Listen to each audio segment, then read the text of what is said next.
Good evening, everyone. Hi, this is Susanna Temkin. Very pleased to be here with Amalia Mesa-Bains. We have interpretation for this evening. I'll ask if our colleagues from Tecolotl can come on the screen and please provide the instructions for those of you who would prefer to listen to this event in Spanish. Brevemente, hola. Mi nombre es Susana Temkin. Vamos a pasársela brevemente a las personas de Tecolotl para dar una breve introducción a cómo tener acceso a interpretación por Zoom. I just shared what Susana mentioned with us. I'm going to give this brief message in Spanish and then in English. Sí, muy buenas tardes. Mi nombre es Abraham y junto con Irving estaremos interpretando el día de hoy de inglés a español durante la sesión de hoy. Si no es bilingüe, por favor seleccione un canal de interpretación. El crear espacios multilingües no es solo responsabilidad de los intérpretes, sino de todas las personas presentes. Así que aquí hay unas pautas. Les pedimos que por favor a los presentadores hablen en ritmo moderado, voz alta y claramente. Favor, no sufran en silencio. Si ocupan ayuda, déjenos saber a través de la caja chat. Zoom con interpretación ya fue encendida. Van a ver un globo terráqueo si usan una computadora o 3 puntitos si traen aquí con su dispositivo. Hagan clic en el globo o los 3 puntitos, elijan el idioma en el que les gustaría participar si no son bilingües y asegúrese que seleccionen finalizado o done. Ahora repito este mensaje en inglés. Hi, good evening. My name is Abraham and along with Erwin, we're here representing Tecolotl. To create multilingual spaces is not only the responsibility of the interpreters, but everyone here. For those presenting today, you can help by speaking at a moderate pace, loudly and clearly. And please don't suffer in silence. Let us know through the chat box if you're having any issues. Zoom with interpretation has been enabled. And if you're here with your computer, you'll see at the globe at the bottom of your screen. Or if you're here with your cell phone, you'll see 3 dots on the bottom right-hand corner of your cell phone. Please select the language that you are most comfortable in if you're not bilingual. And make sure to hit done. And we are all set. Any issues, please let us know through the chat. We can go ahead and start today's program. Thank you. Thank you so much, Abraham. Again, thank you, Tecolotl. Amalia, so happy to be with you here today.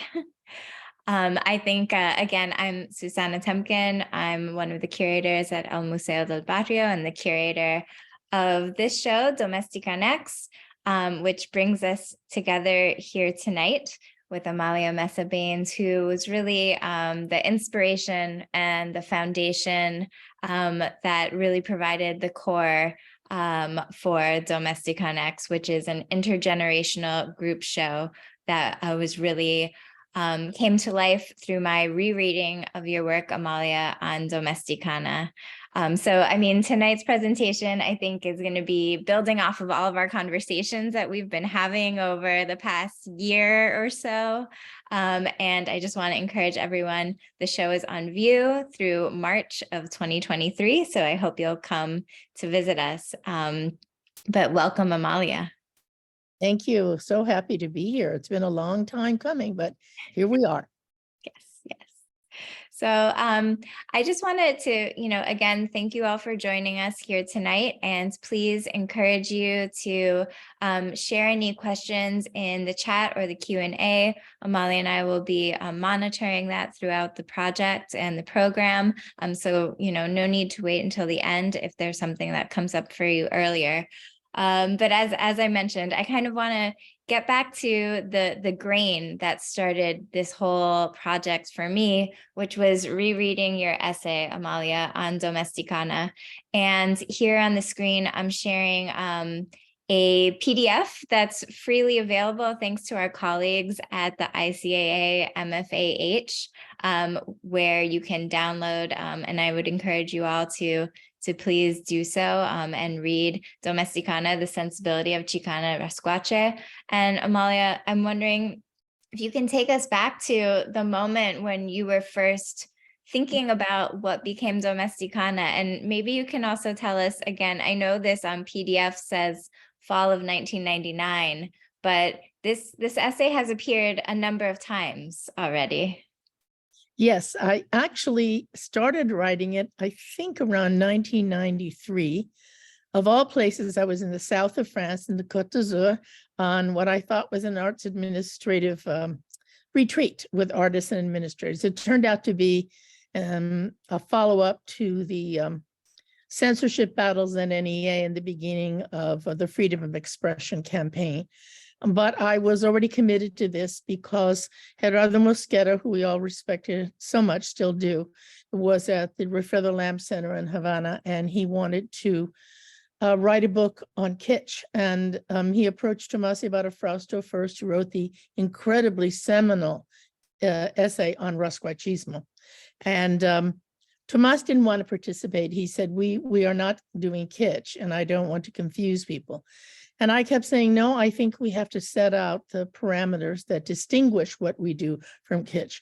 I'd also been thinking for quite a long time that in respect to feminism, we hadn't really in some way animated our own voices in that. And I'm speaking of the first generation of Chicanas, that people like Judy Baca and Yolanda Lopez, and then later Esther Hernandez had actually had some connection, but the bulk of us were really in a separate sort of onda.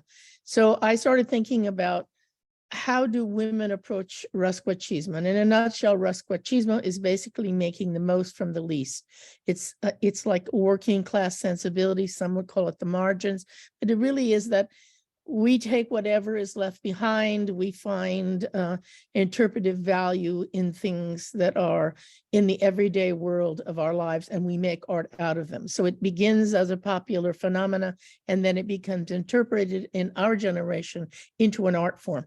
So I started thinking about women, and I had been reading Griselda Pollock, who I admired tremendously, and I came up with this. It never made it into the kitsch book. That's a whole other story I can't tell on broadcast, but in any event, I had gone through so much labor, and this is pre-computer, so I was faxing. Other people are naked on the beach. Can I say this? And they were having a wonderful time. And I was in what's called the Princess Suite. It was a chateau, lovely, but I worked all the time because I was typing and faxing, and eventually made it to the light of day about 5 or 6 years later, and it has been reprinted with different introductions over the years, often by Chicana feminists. And it's sort of astounding to me that after almost 30 years from its original inception, that it still sort of circulates in a theoretical sense. So I'm very proud of it. It is, as I say in the essay, open to generational interpretation, that culture itself is fluid and open and permeable, and we never lock ourselves in. For people who don't know the beginning generations, there was no theory about us. There were social theories, to be sure. We had great scholars and writers, but in the art world, we were really kind of in the shadows.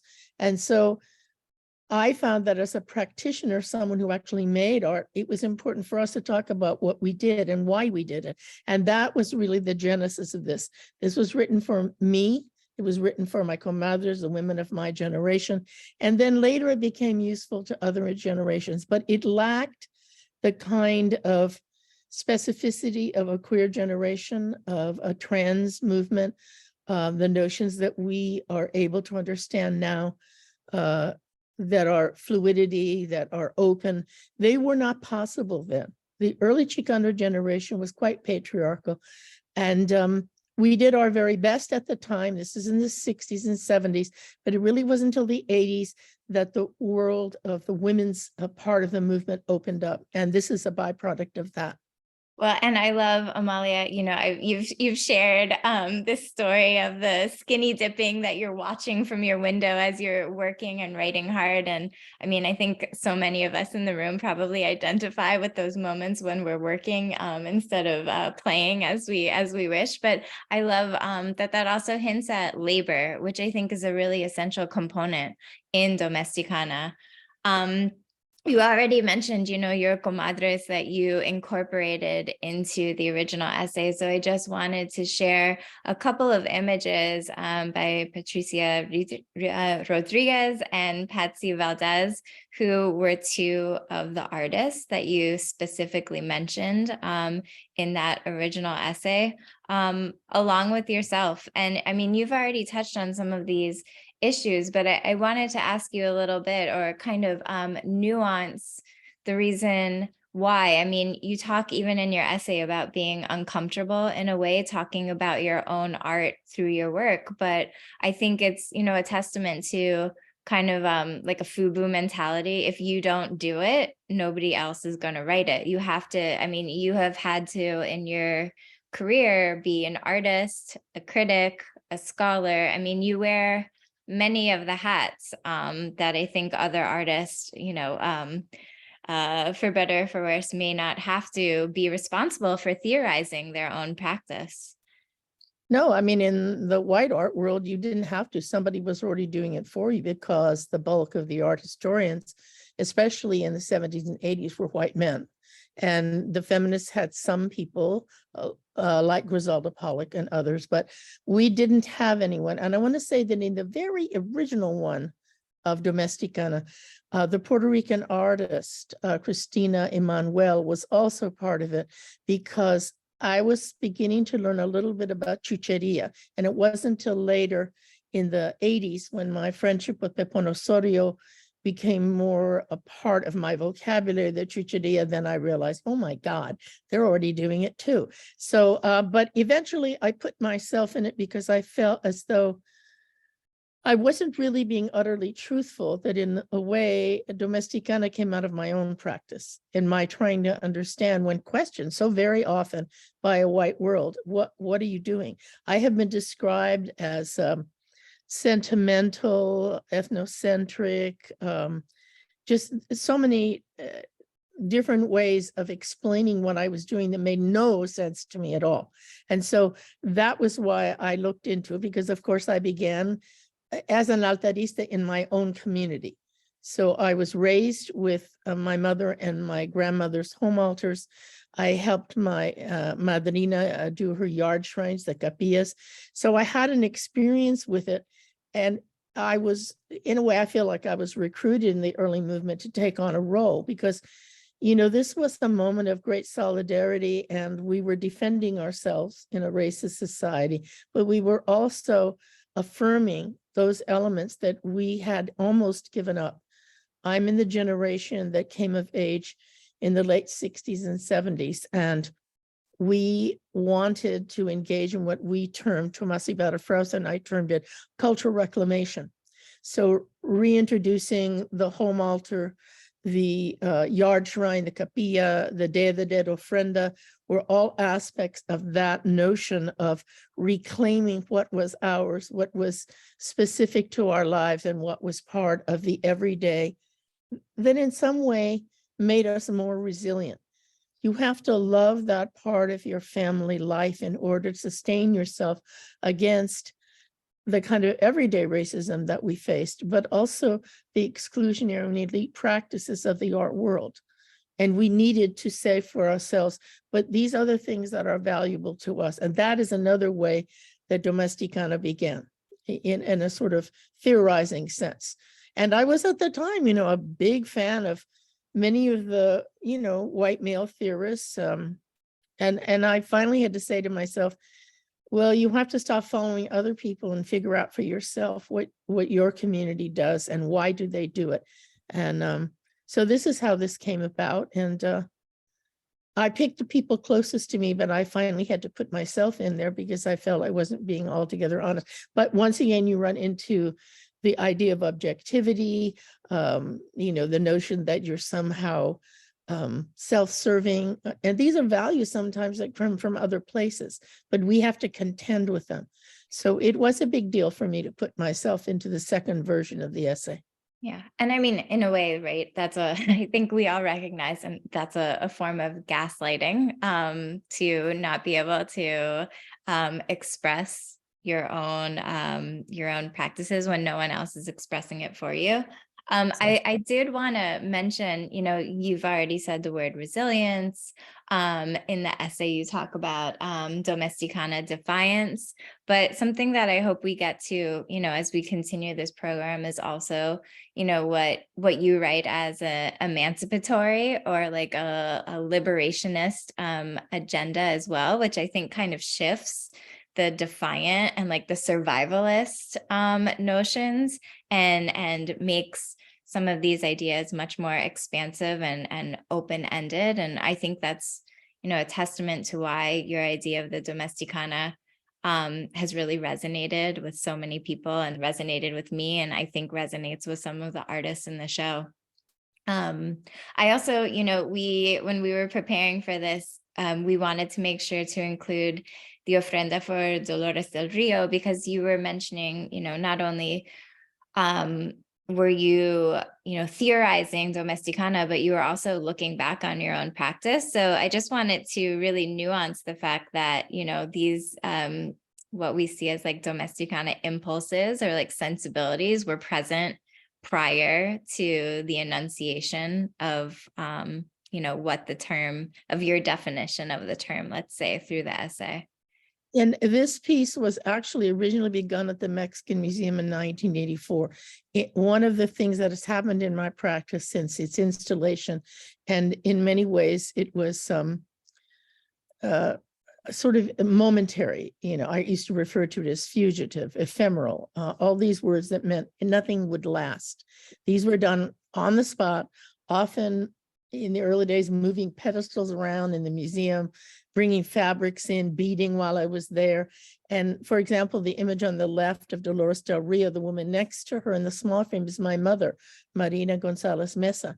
And I had done this piece originally in 84 at the Mexican Museum. Then I did it again in 87, a version of it at Intar in a solo show. And then it traveled in Europe in the Demand d'Azan show that showed Chicano artists around Los Angeles. That traveled for 3 years, but it never came back. So when the Cara show was coming about in the planning in 91, they wanted me to do it. And I said, well, I don't have it anymore. It never came back. I don't know where it is. That was before they had art detectives. So I just let it go. And because I thought of it as sort of momentary and ephemeral, I didn't lose a lot of sleep over it. I just made a new one, but they allowed me to put my mother in, who hadn't been in the original one. She was still alive, but I knew not for much, much longer. And I wanted to know that someday people would look at Dolores and wonder who the beautiful woman next to her was. And I've heard people describe that, oh, that must be her sister. I eavesdrop when the shows go up, So I'm happy about this piece, because you don't know this when you do it, and especially not in our onda. I mean, please, we didn't even think anyone would ever buy these things. They never made to last. They were there to capture a belief and an affirmation in a moment. And so when the Smithsonian came to me to acquire this piece, it was the first piece I'd ever really sold. And I'd already been making art for almost 25 years then. So I was very happy that it's part of the reality now is the family's there. But what we didn't expect is to have a legacy. And that's why theorizing about the practice, enumerating the practitioners, giving voice to the everyday and the life of women will go on now. And we know that. So you're doing DOMESTICANX takes it to the next generation, which for me is so very important. I did a project called Regeneration at the Galeria de la Raza. It started in 93 officially, 93, yes. I had gotten the MacArthur in 92, so I used some of the money to pay for this project. And it was an attempt to answer questions that the generation after us had been asking for some time. And we put together workshops on writing, curating, and education. We turned over the schedule from 93 to 94 at the Galeria to these young practitioners. And they were all the way from the ages of, I think, 18 to 35. Now, of course, that was 30 years ago, and they're all over the country and all over the world practicing. And I wanted to know that this love we had of our culture and this political practice and spirituality that we held on to would go on. And one of the most visible differences in that generation that came in to learn with us in 93 was feminism in a very, very strong and direct way, what we call then queer culture, and the very, very beginning of trans identity, but it hadn't fully gelled yet. But already then in 93, you could see the permutations of change in the way young people were going to apply some of this thinking. Mm-hmm. Well, and I want to sort of clear the record. Some people have asked me if DOMESTICANX is the first exhibition to kind of relook at your theory. And I really want to clear the record and definitely say no. And I'll cite Domestic Disobedience that was curated by Nubia Crisol Guerra. And more recently in the online exhibition, How to Tame a Wild Tongue, there was a section dedicated to Domesticana. I think perhaps maybe someone in the chat can correct me. This might be the first approach that's really focused on incorporating some of these non-binary ideas. But, you know, again, we'll continue to talk about that. But as you're saying, you know, this has had a lot of resonances with many people who have written about Domesticana in theses and books. And so, you know, it's very exciting for me to be a part of now this kind of DOMESTICANX legacy. I just love it. It makes me extremely happy. You know, you move through life and you test out things. And prior to writing this, I'd already written a Mundo Femenino. And then after this, I wrote a whole essay on Chicanas in labor, you know, so looking at the precursors of what others call feminism, we called it women's labor. And that was like Emma Tenayuca, Luisa Moreno, Josefina Fierro de Bright, Dolores Huerta. These were all women we looked at in terms of the lens of feminism around labor and political struggle. And I've used the term politicizing spirituality in a number of different endeavors. One of them was a series of exhibitions I curated over about a 5-year period of time. And that was Ceremony of Memory and Ceremony of Spirit, both of which traveled in the US. And that was the first time I could bring together Chicano and Latino work. And it would probably be seen differently now, but this was in the late 80s and early 90s. Mm-hmm. Well, I mean, I moved us just to the next slide only because I think like those ideas of solidarity, it's something that I see you incorporating, you know, even going back to the previous slide with Dolores del Rio alongside your mother, this really, you know, people have talked about the pantheon of women that you incorporate.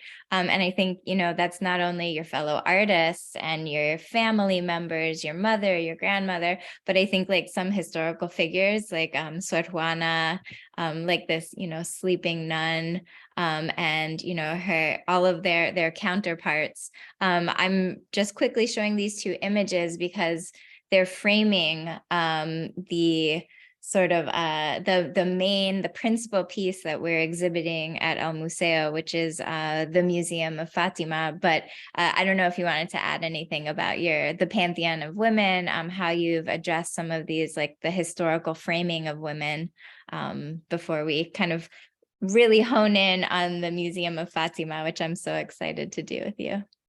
I think it really goes back to earlier works, even by people like Yolanda Lopez and Esther Hernandez and Patsy Valdez, which had to do with the Virgen de Guadalupe. So what Chicanas were asking early on was, what are the aspects of that sort of spirituality and iconography that are also open to inhabiting and giving agency to?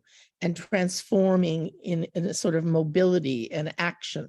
And so religion was never, sort of off the table. And even later when we look at my redoing of the Venus Envy Chapter 1 Holy Communion piece, those were some of the same questions. So the Sor Juana, Santa Teresa de Avila, the Monjas Coronadas, there was always these questions about the power of these iconic images and how we can retrieve them from the patriarch of the church and in some way give them life as figures of a more powerful feminism.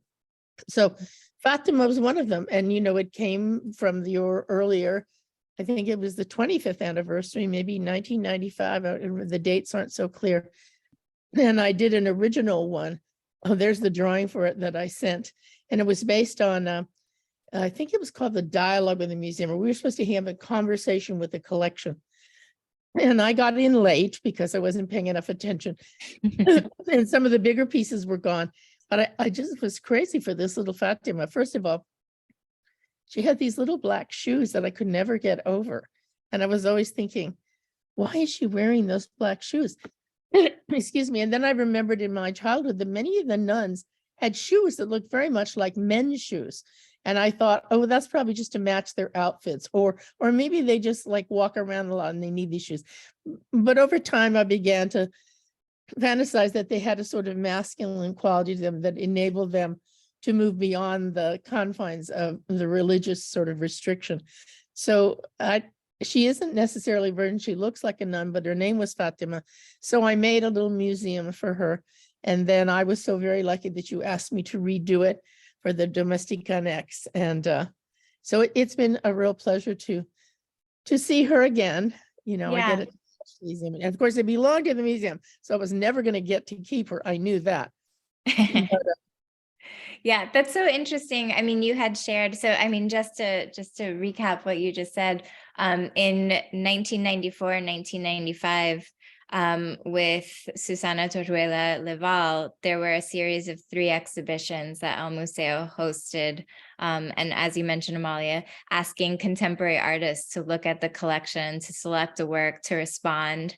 You were in the Reaffirming Spirituality exhibition. And yeah, I mean, it's fascinating. You chose this little Fatima figure who also talks about, I mean, she is from Puerto Rico, although, the Virgin of Fatima is a miracle, one of these like apocryphal miracles that goes back to Portugal. So I think there's a very interesting like intercultural history there. And I know you had mentioned, your love for the shoes, but it's interesting that you're kind of mentioning what you saw as kind of like a masculine affinities with the shoes, and we've been kind of teasing poor little Fatima's jawline a little bit, so maybe there's something there as well. But yes, again, I'm just sharing this beautiful drawing that you submitted and that appears in the catalog, which is also I'll say available on El Museo's website if you want to go back and look at those 1995, 1994 exhibition catalogs. And I'm happy to share, these are images of that original 1995 installation. So we can see, a number of changes. The vitrine has changed. The little niche that Fatima is in has changed. Some of the colors of the bulto and the fabric has changed, the elements have changed. But I mean, as I go backwards in the PDF, Amalia, I'm wondering, you've already talked about how your works, originally you were thinking of them as ephemeral, but I would love to hear a little bit more how you think of, what is the relationship between this 1995 piece and the piece that we see today? Are they reinterpretations? Are they reconceptions? Are they new pieces? I often think of them as extended. So I've been doing, say, example, the Borders piece that I started in the Decade Show in 1990, and it was last shown in 2018, I think, at the opening of the new building for the Caribbean Cultural Center. So it's often that I keep on extending these pieces, revising them. And in the case of Fatima, it gave me a chance to look at some of the older codices that were inside of the vitrine. And the codices were started originally, I think I started making them along with other Chicanos in the late 80s, early 90s. And this is all part of retrieving not just the content of our culture, but the forms of it. So the iconography of religion, the Aztec codices or sort of talking books, even the ex voto paintings of retablos on tin, those were all forms that Chicanos reinvestigated at the late 80s and into the mid 90s. So it's not possible to see it so clearly, but there are pieces of transparencies that hang over the pieces. This is before I had any kind of access to various forms of the new kinds of printing that you can do. So I was using Xylon pens on old Xerox, which loosens the ink and allows you to press it onto another surface. And so what I started using these codices for were like memory books or diaries. So there's images in here. The blue image with the two soldiers is from the INTAR show in 1987 called, let's see, I'm trying to remember the name of it. Grotto of the Virgins, and this was behind a kneeler screen, as though you were going to confessional. It was my grandmother's altar. That's a Christina Emanuel image, the Purple House, and that's one of her early pieces. So when you're looking at these, you'll also see there are images from the Mexican Revolution. I sometimes do Mexican brides. I love those. I do some of the curanderas botanica material, so the chuparosa or sinchunsan, the hummingbird, and I attach things to it. I sew onto them. They get to be a kind of pentimento. They layer, and you read through them into earlier pieces. Sometimes my own narratives I write by hand. Sometimes there are transfers from other books and texts that I find important. And I want to say that in this period of time, when I did the original one, I was very close with Susana Leval in Verna Lopez at INTAR, Nilda Peraza at Museo del Barrio. I spent a good part of my life in New York working with other Latino and Latinx artists. And so these are also a record of relationships, of mentorships, friendships, and sort of collegial exchanges, and particularly around Puerto Rican issues, because, you know, in our history, the Chicano Brown Berets and the Young Lords had a sort of connection. And we look at some of these movements for liberation as being very familiar to us. So Domesticana and DOMESTICANX really are about liberation, emancipation, and the idea that even within our own movements, we had to free ourselves from the patriarchal nature, not just of the political movement, sometimes our own home spaces. But unlike feminists, we were not willing at that time to sort of what we say, throw the baby out with the bathwater. In other words, we needed our families. That's for where our resilience and our strength came from. So we couldn't divest ourselves of it, but we could certainly embrace a critique through domestic practices. So even these codices have a kind of feminism to them. They're earlier ones. This one started, I think, in 95. And so the original one that was in your 94 piece, I no longer had. So I redid one of the 95 ones and brought it up to date. So that's another thing that happens in the longevity of a piece. It has a core kind of DNA, but it will change over time as I change. What is it? Heraclides said, you can't step into the river in the same place twice, because your life moves and changes and you change. So my experience in regeneration and my experience now with the new activists has really changed me once again. So I feel very lucky to be able to be involved at almost 80 years of age in new practices, new theorizing, and new ideas. Yeah. That's what you're doing. You're allowing other people into a dialogue that was quite old. It was 30 years old. Mm-hmm. I think too, there's a lot of vulnerability that is embedded in that practice, and like the ability for these works to change. Sometimes, you know, you mentioned you lost a piece, or a museum will acquire a piece that has, you know, objects embedded in it that are really sentimental, really personal to you. You know, jewelry of yours, letters of yours, and you know, your mother and your grandmother are embedded throughout so much of your work. Yeah, and you know, I've come to this accepting now that in some respects, museums are like cultural mausoleums. They are places where treasures are saved for every generation that comes after.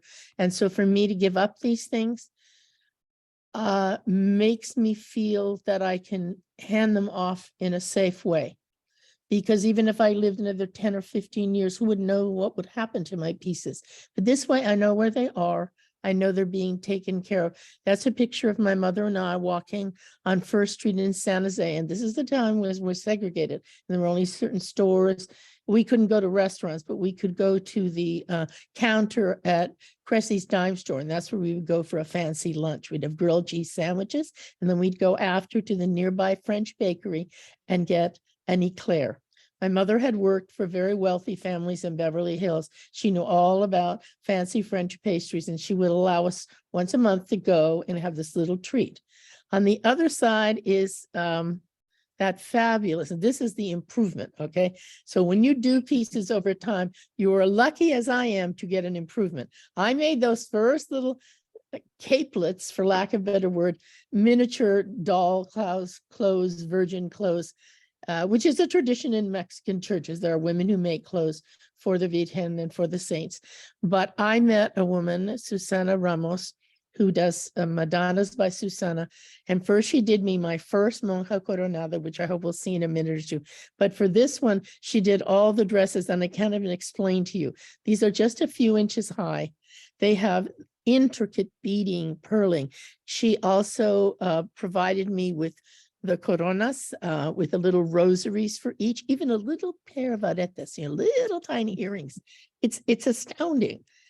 So I mix them with things that are important to me, you know, my sort of Rockettes dolls that sit, they're actually name holders, you know, for a fancy dinner, but I just use them because I love them. So there are elements in these pieces which are from what I call the 60 important objects of my art life, because I know that I'm losing them now. So I've written about them in my new catalog for my retrospective, because I want people to understand why I continue to use these same objects over and over again, like talismans.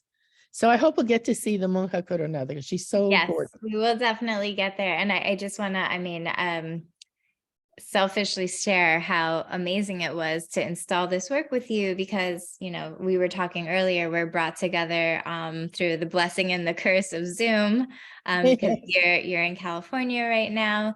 But so we installed this piece virtually with you, and it was just so pleasurable every time. You know, you created a map for us to follow, but every time we would lay down, you know, a piece of lace, or the earrings, the bracelet, the nameplate, you were sharing little bits of wisdom, or like little personal anecdotes about all of them. And it was just, I'm so happy, you know, that you're walking us through and telling us about getting to go to the French bakery, because it was one of, for me, the most enjoyable aspects of curating this particular piece. And I want to ask, I think, you know, we've had a number of wonderful questions by Richard. So thank you, Richard, for submitting them. But one of the questions really ties to what you were just saying, Amalia, about how do you preserve, but also like transmit some of these memories? So Richard asks, as an artist, I'm curious to know what's your formula or method for striking a balance between materials that are meaningful for you while also creating a relationship with the audience. Is this something that you plan, that comes naturally, or that evolves afterward? I think because I was born into the founding generation of Chicanos that took it as their responsibility to affirm culture and create maybe a more self-determining understanding of our cultural and political life, I always knew that the works I'd be doing had to have, at least for Latinos, a kind of universal quality. In other words, my family is your family. My abuela, my madrina, the curanderas in the family, the stories and narratives that I engage in through these objects and through this making, I know are ones that are shared by others. I have, as you say, many hats. And in my in the years of the late 70s into the mid 80s, I finished my PhD in clinical psychology, which is what I intended to become. And then in the midst of it all, I stayed in the world of art and education because I realized it was a much more public engagement, and I'm a public person. But one of the aspects of that dissertation was the just wealth of knowledge I gained from interviewing 10 Chicana artists, a couple that were pre-movement and the rest were post-movement. And I was so naive that I thought in 1978 that I didn't think we were emerging. I thought we were already there. Well, the truth of it is we were very, very young. And so people like Judy Bach and Esther Hernandez and Santa Barraza, Linda Vallejo, in the early contingent, Virginia Jaramillo is having a very big, solo show now. Gloria Maya, Juanita Jaramillo. So it was all over the Southwest and a few in New York, Chicanas who had migrated there. So I knew my stories were their stories because they were telling me stories, and I thought, oh my God, that's just like my grandmother. We all had these very strong grandmother figures who in many ways were more emancipated than our mothers were, because they no longer were bothered by whether or not someone would approve them or love them. They just were who they were. And so in many respects, yes, Richard, this story is mine, but I always know it's somebody else's story as well. And that is one of my purposes. One of the, and that's the distinction that I think the art world has a problem with, which is that sometimes our work is definitively purposeful. We're not here to make art so we could get famous. If that happens, it's sort of a byproduct, but we were here to liberate ourselves. We were here to stand our ground against others who at that time relegated us to a lower position in society, who failed to understand the wealth and resources of our community. So we had no choice but to make work that was bold. You look at Esther Hernandez, as where she puts the Virgen de Guadalupe in a karate outfit, and she's defending the rights of Chicanos. Or you see Yolanda Lopez, and she's got high heels on, and she's got the Virgin like walking down the street. Patsy Valdez. I mean, so many of the works that we developed in the early years were really about this liberation and emancipation through the everyday life that we shared with our parents and then with our offspring. So yes, that is why I did that. I also think too, I mean, the idea of the codex, well, the altar too, the fact that they are in many cases an accumulation, or in the case of the codex, like as you said, many layers to them, physically, historically, even visitors to the exhibition. I'll go back to the main image. You have to really peer into this vitrine, and you really, I hope people will kind of read or digest or start to look at the various elements. And, parts of it may resonate with you more than others, but you kind of, there's like a reading and an ingesting of the information as you look through the piece. I also wanted to just mention, before we continue on, this element of the dried flowers, and talk to you a little bit about, I think it relates to the curandera aspect, but for me, when you come to El Museo right now, it's very sensorial. You really smell the lavender as soon as you're in the galleries. So I wanted to, talk to you a little bit about, fully engaging the senses. And, it came to me early on in my career, but I ran into problems in the museum because they don't really care for living things. Right now, I'm trying to figure out if my freezer will go down to 20 degrees because I bought all of these strands of marigolds, cempasúchil, and they can't let me use it if I can't kill whatever's in it. So I had to wait till it dries so it wouldn't kill the plants. But this idea that somehow living things don't belong in a museum, I've always felt was a little bit short-sighted, but I eventually won over at the Menil when I did the Curanderas Botanica, which was the first time I used lavender on the floor. And in this case, I didn't use the branches. I sent you from the vendor directly, the little buds. What I like about the lavender, it's sensorial, but it also is visually very deep. There are blues and purples in it. So, you know, when you're making a work, you have a million small decisions to make.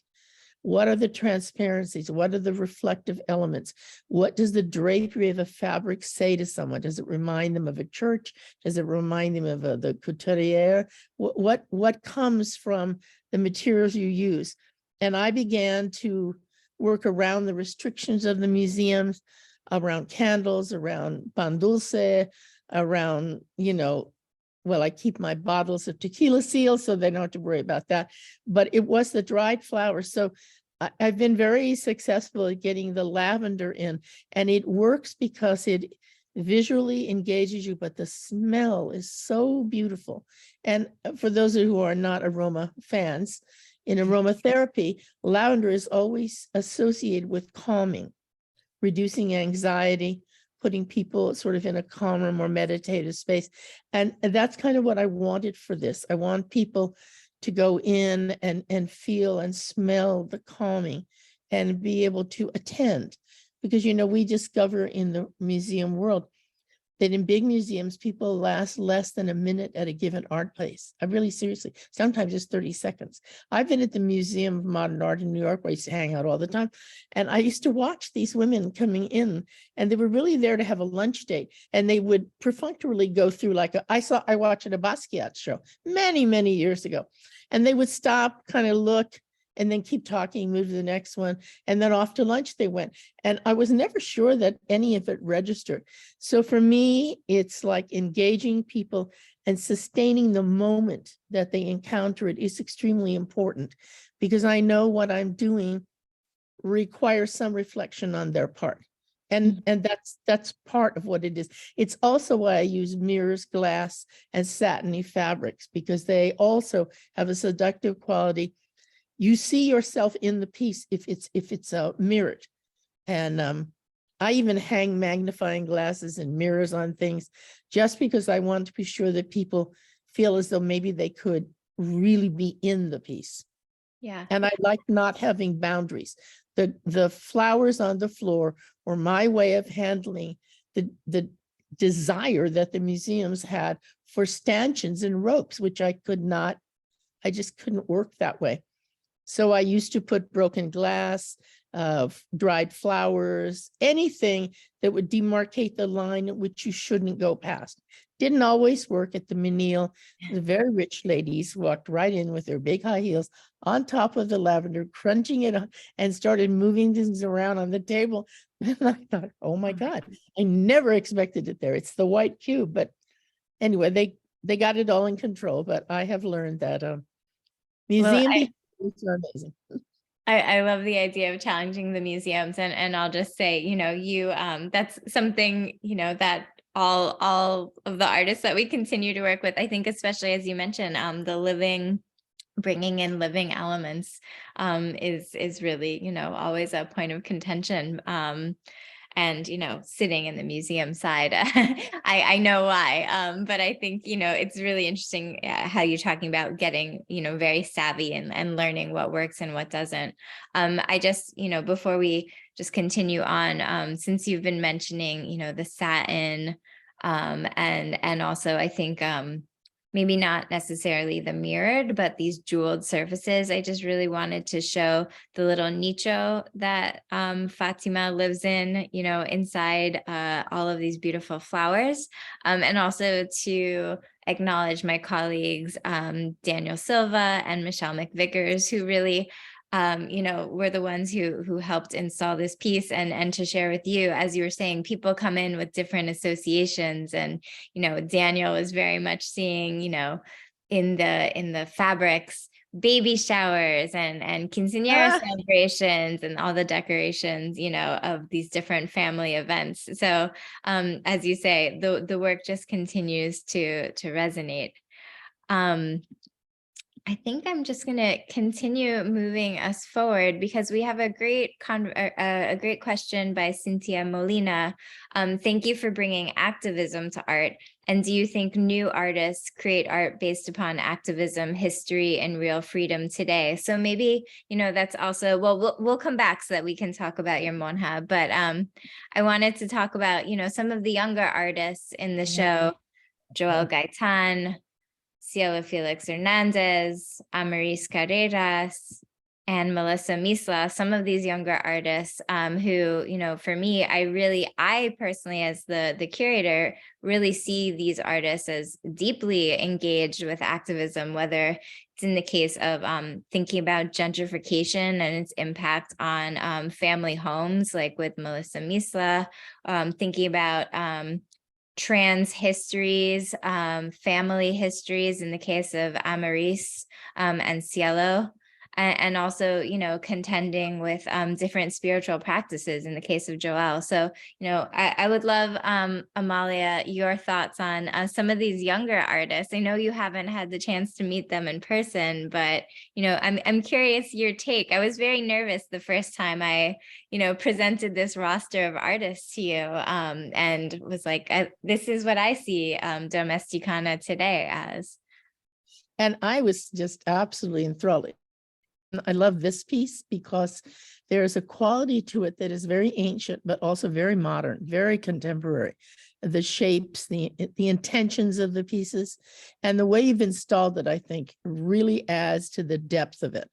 And what it shows you is that working with your hands is still a part of being an artist. You know, I know we're in the digital age, and in, you know, what are the NFTs and all these non-fungibles, all the things that are happening. But I still believe that we make things with our hands and with cariño for a reason, because it connects us to the earth. It connects us to our ancestors. And I'm very, very really in tune with this notion of using domestic traditions like the drapery, the fringe, the fabric, and changing the narrative. So the narrative that I had was one from a generation, and my father was born in 1913. In the midst of the Mexican Revolution, they immigrated into the US. My mother came on a day pass in the 1920s. So the narratives of my generation and my family's generation are vastly different than these, but they still hold us because their true meaning is one of love. And there is struggle, because we know that in the new generations that not all families accept the changes that are happening. But nonetheless, I think that there's something truly, well, touching about many of these works. No, I was very grateful, and thinking in the biggest picture, look at the post-Huracan that's at the Whitney, or the big Caribbean one that's in Chicago.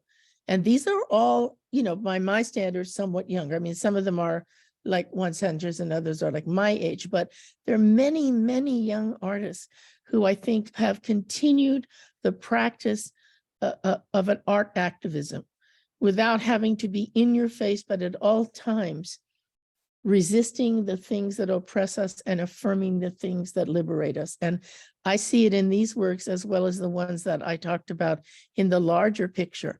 And I only wish I was there. So, well, who knows? Maybe by March I can get there. I keep trying. Yes. Well, and I mean, you mentioned Juan Sanchez, Oh, and Maria earlier you Brito. mentioned, yeah, Pepon. So I just, you know, again, this is an intergenerational group show. So, you know, the other artists that we just shared are very young artists. I'm really proud to say that they are all having their first museum debut in this show, which is always very rewarding.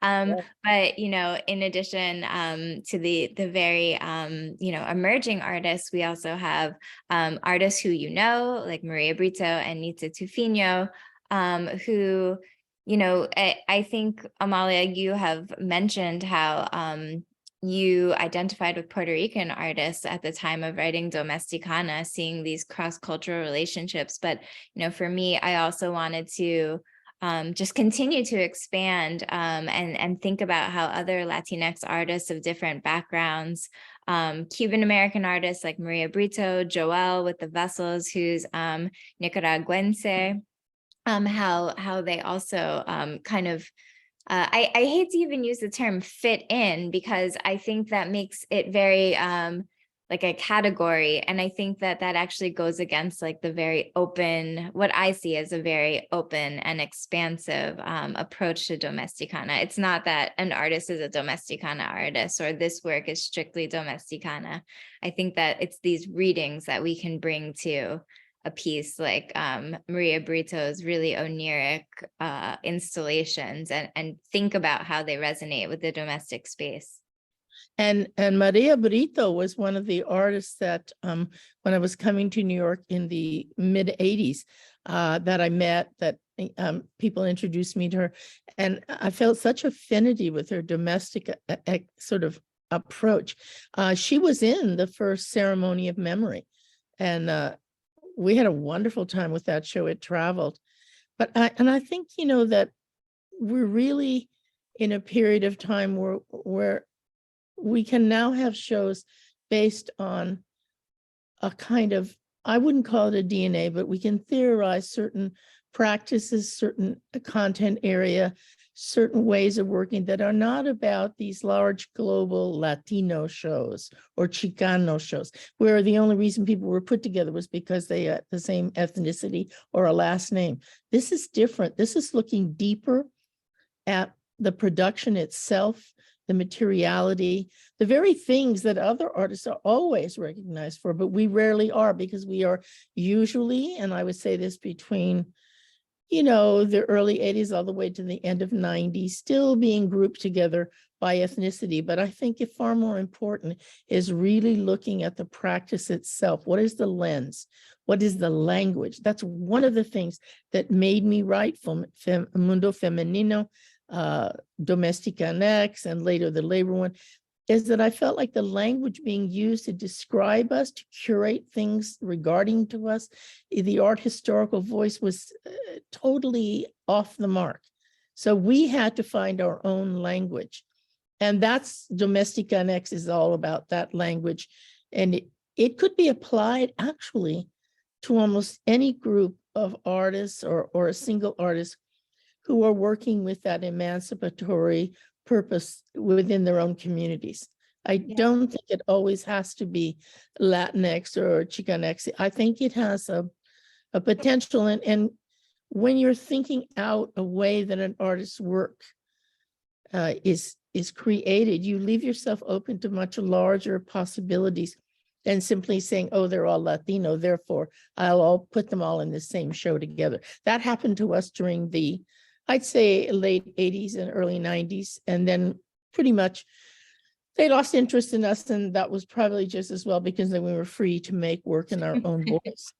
No, Talk about emancipation, right? Well, I just want to, we're getting very close to time. So I just want to give people just a couple of minutes if you want to add any more questions to the Q&A function. But on that note, Amalia, one of the most fascinating places where I know Domesticana has been published, going back to the beginning of our conversation when I was saying how, your essay has appeared in a couple of places, was I think the first appearance in Distant Relations, which brought together Chicano, Irish, and I guess Mexican culture. So, I agree with you. I think, often what we look at as Latinx, which is a contested term, but I do think some of the, it can be also very generational, and I think we all find a lot of kinship in other,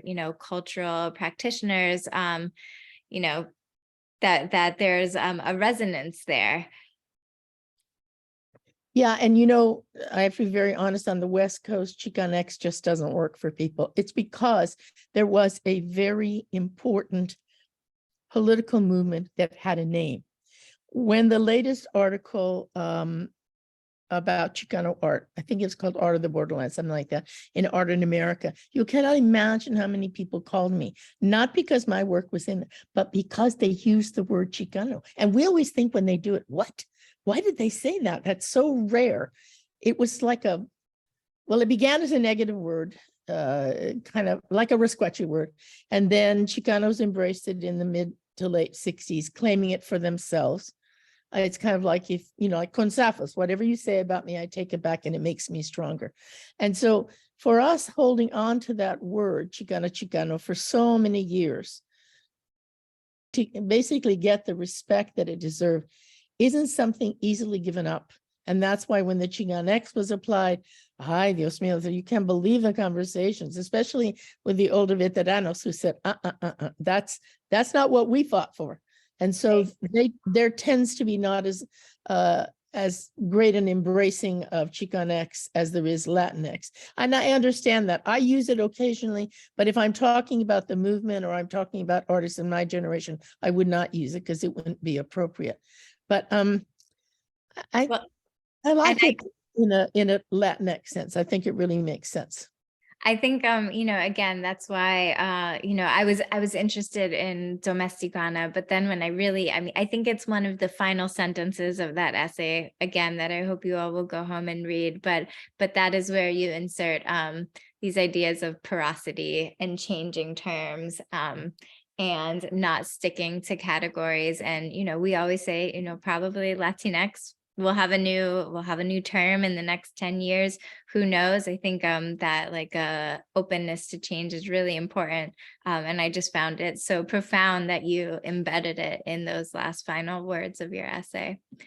So I really want to thank you all again. And maybe we'll leave with one more question again from Richard, because Richard, thank you for submitting so many great questions. I'm sorry we didn't get to them all, but I hate to end it on this notion of the COVID pandemic, but I'm going to expand it to our contemporary moment. And I think it feeds into what you were talking about. But how are the themes that you've explored, being in the domestic environment at home, but I also think some of the cultural specificity of your work, how are the themes in your work explored, how American society is changing, moving forward, and engaging with those themes today? What is your take on our contemporary moment? And it may be because I'm older and have less time to deal with the realities that we're facing. You will have decades more, and I don't. But what I think about is we are in the process of trying to sustain ourselves. We're trying to create a future for the young. And so in those moments, we feel the sense of tragedy, from the environmental collapse to the violence that plagues us and the illnesses that never seem to stop. But when I look into domesticana, or into that world that we inhabit, I think we can find respite there, because we know that our faith, our spirituality, however we define that, gives us strength. We know that if we create a home space, and this is the home space that Bell Hooks talks about, and Bell was a very important part of my life for many years. I still can't remember that she's not there, because in the last 5 to 6 years, we only talked by phone, but I have to remember she's not there. But she said that the home place was the place where we could gather with others like ourselves, and I'm paraphrasing it, where we were safe and where we shared our resiliency, where we could be ourselves truly, truly secure in the beliefs that sheltered us. And I feel like that's what we're doing right now. Sometimes we have to be in retreat. I do, because I'm vulnerable because of the conditions of my health. But having this Zoom with you, being able to know about young artists, that changes the landscape of even the space I live in. So I think we're in a time where we have to be brave and bold and full of the spirit that our ancestors gave us. This is our greatest treasure. The ancestors will help us. We turn to them, whether it's through prayer, whether it's through our home altars, whether it's through making images of them, whether it's the art that they shared with us, whether it's the memories, the stories, all the things they gave us, the music. That's what you go to in times of turmoil, and we are in it. I can't pretend that we're not. But just this time with you, it sometimes brings me to tears because I feel such a compassion as an older person from young people, and to know that you will carry the torch. I've often described what we do as a relay race, and that I have to slap that baton securely in the hand of the next person, and you're one of them. You and Carmen Hemo, Maria Castro, Sonia Gundart, all these young people, Carmen Ramos. I mean, it's almost overwhelming to see what a future we really have. And I only am remorseful that I will not be there all the way, but I'll be there in spirit, and one day I'll be your ancestor, and that's how we will sustain ourselves. So I really don't feel we should look at this moment as being as fragile as sometimes it feels, because we hold the key to the future, and the key is you. Amalia, I mean, thank you. Thank you. I'm honored to be a part of your relay race, a part of the community that, you know, again, you've embedded so many people in your work throughout the years and through the concepts, through your writing. So I just want to thank you so much. And thank you for, you know, again, bringing our many conversations over this past year so that so many other people can enjoy it with me. So thank you all. And please, again, come visit DOMESTICANX up through March 2023. And I also want to acknowledge you have a big retrospective coming up, a big catalog. So much, much more in store for you, Amalia, and we're so happy. And again, thank you. Thank you to my colleagues who made tonight's event possible. And thank you to Tecoloto for providing interpretation tonight. So I hope you all have a wonderful evening. And thanks again, Amalia.